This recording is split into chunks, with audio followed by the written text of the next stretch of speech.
Anda kan kemudian memodifikasi ya, menyesuaikan dengan situasi dan kondisi sekarang. Misalnya tadi Anda tidak menyebut polisi, tapi ketua partai politik. Bahkan saya tidak menyebut Indonesia di situ. Oke, Anda tidak menyebut Indonesia. Kota saja saya tidak Kota sebutkan. juga tidak. Terus apalagi yang Anda sesuaikan? Jadi gini, ketika saya dipercaya oleh Falcon Pictures, oleh Pak Navin untuk melakukan remake ini, dan kemudian saya menonton, saya kepingin semua atribut yang ada di dalam film itu aktual dengan keadaan sekarang, gitu kan? Ya pengadilannya, ya sistem hukumnya. Saya kepingin ketika penonton menonton, ya kan, itu betul-betul terjadi dan dekat dengan kita. Cuma ternyata hukum di Indonesia tidak memperbolehkan itu. Justru malah pengacara saya yang menjadi narasumber saya ketika saya melakukan penelitian sebelum kita membuat film ini, dia bilang, kamu siap, ya kan? Kamu siap masuk penjara? Dia bilang gitu malah. Loh, kenapa? Ya karena ada undang-undang ITE gitu. Jadi jangan persis. Ya, kalau persis, kamu nanti akan kena. Gitu. Karena ini tentang pengadilan yang sesat sebetulnya. Gitu. Bisa pencemaran nama baik lembaga, nama baik sebuah lembaga. Ya kan? Tadinya memang mirip seperti polisi, anak polisi, benar-benar anak polisi. Kemudian pangkatnya, lembemnya apa segala macam. Coba deh teman-teman semuanya melihat film-film saya yang akhir-akhir ini, gitu kan. Ketika kita menonton sebuah film yang ada lembaga negaranya, itu pasti salah. Seolah-olah sutradaranya bego gitu loh. Lambang polisi nggak kayak gitu, men, gitu kan. Loh iya, saya tahu. Tapi kalau saya pakai lambang polisi beneran, kamu mau nggak jadi pengacara saya? Atau kamu mau nggak ngasih duit saya 3 miliar untuk saya maju ke pengadilan, gitu loh. Mau nggak menemani saya di dalam? Mau nggak menemani saya di dalam, gitu loh. Jadi maka dari itu kemudian setelah itu, oh my God, artinya apa? Apa yang saya pelajari di dalam sekolah film, bahwa seorang sutradara atau seorang filmmaker harus dituntut untuk otentik, ya kan? Karena apa? Otentisitas itu penting untuk penonton agar penonton merasa yakin bahwa apa yang dia lihat itu benar-benar nyata. Ini benar-benar terjadi di negara saya, ini benar-benar terjadi di kota saya. Tapi itu ternyata tidak diperbolehkan, gimana dong di negara kita, gitu kan? Teman-teman, saya pernah ada di pengadilan.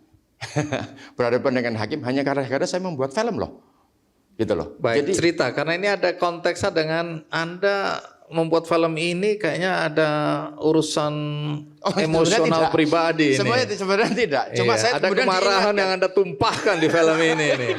Apa yang terjadi dalam kehidupan nyata Anda? Nanti aja itu nanti. Oh loh. Gak apa-apa, nanti saya nemenin di dalam. Ya. Kita semua rame-rame ada di dalam. Ya, saya lanjutkan dulu. Akhirnya kemudian pengacara saya itu membuat saya kemudian teringat. Oh iya, saya pernah mengalami itu sehingga apa yang akan saya tampilkan di film saya Miracle ini semuanya harus saya salahkan. Dengan sadar saya salahkan, termasuk baju hakim, ya kan? Itu harusnya kalau tindak pidana itu serempangnya merah. Saya bikin hijau, itu adalah pengadilan agama. Itu apa namanya, teman saya pengacara, lu gimana sih nggak riset? Itu kan baju hakim pengadilan agama, lu taruh di pengadilan pidana. Ya memang saya tahu, ya kan? Ya memang saya tahu, karena saya tidak mau masuk penjara begitu. Gitu. Jadi terkesannya memang saya terlihat bodoh, tapi ya sudahlah, mending saya dibilang bodoh daripada saya masuk penjara, kan gitu.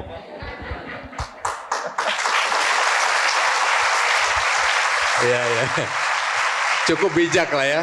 Tadi secara emosional kan Anda terlibat sebenarnya dalam pembuatan film ini karena Anda punya pengalaman juga. Pengalaman apa itu kalau boleh cerita? Pada saat membuat film Soekarno, ya kan, kita tahulah yang namanya film tentang sejarah, ya kan. Yang menonton itu kan tidak hanya sekedar menonton cerita, tapi kemudian melakukan konfirmasi apa betul nih yang ditampilkan di film ini nyata.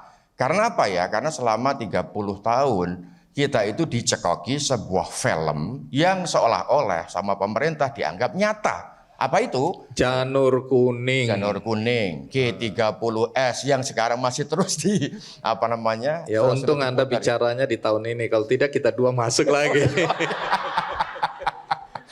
Itu adalah film yang sebetulnya sama kayak teman-teman semua membuat film. Itu adalah film yang sifatnya subjektif. Karena film itu nggak ada yang objektif.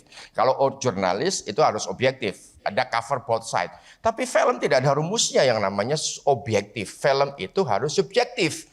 Ya kan? Si jagoan melawan antagonis. Kan protagonis melawan antagonis. Udah sesimpel itu sebenarnya. Nah, karena itu adalah sebuah film propaganda, maka dibuatlah seolah-olah inilah sejarah yang benar seperti itu. Sehingga dengan begitu, penonton sekarang ketika menonton film sejarah, itu selalu mengkonfirmasi, ini benar kayak gini nih, ini benar sejarahnya seperti ini. Selalu seperti itu. Dan karena saya mendapatkan tuntutan untuk seperti itu, maka semua yang saya tampilkan di film Soekarno harus otentik. Namanya aja Soekarno.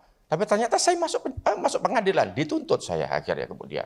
Ya kan, dianggap mencemarkan nama baiknya keluarganya Soekarno gitu kan.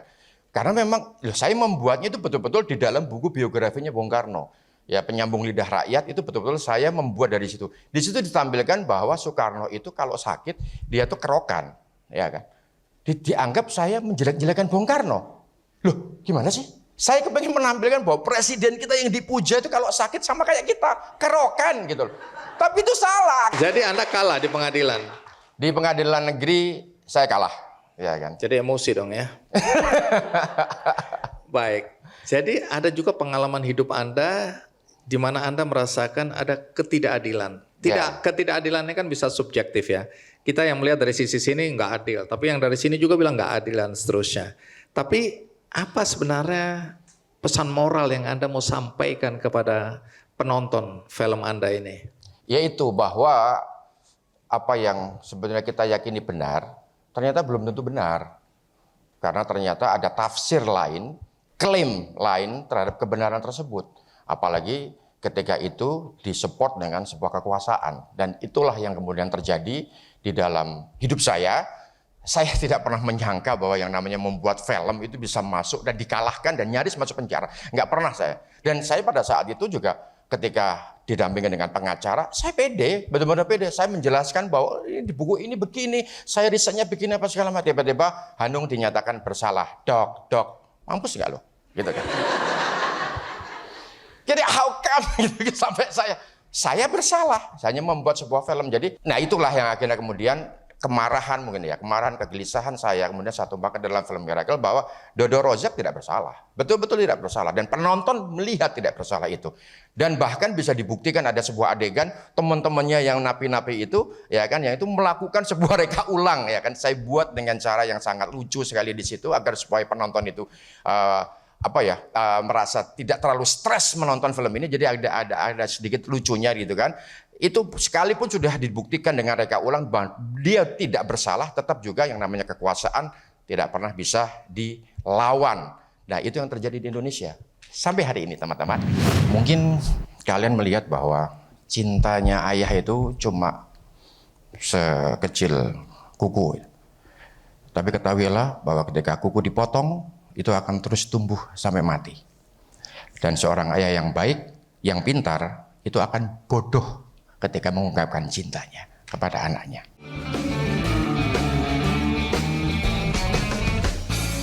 Jelajahi cara baru mendapatkan informasi. Download Metro TV Extend sekarang.